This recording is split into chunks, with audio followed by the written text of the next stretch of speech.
As our state's economy works to recover, there are plenty of jobs out there, but interest in those open positions is lacking.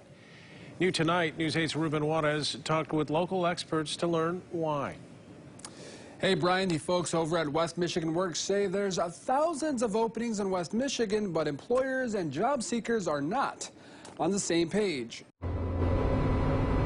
Look around West Michigan, and you'll see employers looking for help in just about every sector. Employers wished we were, because they keep coming to us asking, for help finding people, and we're really working at that and trying to be creative. West Michigan Works published a survey conducted by Calvin University in which nearly 3/4 of the more than 800 respondents looking for work said low pay rates and a lack of the required skill level were the biggest barriers for landing a gig.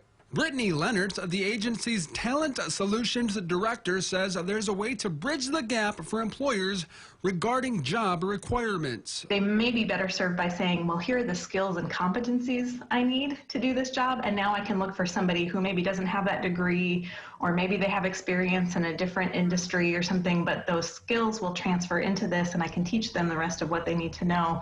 I think there's a shift that needs to take place there. As far as job seekers go, Leonard says the survey shows they want more control of when and how much they work.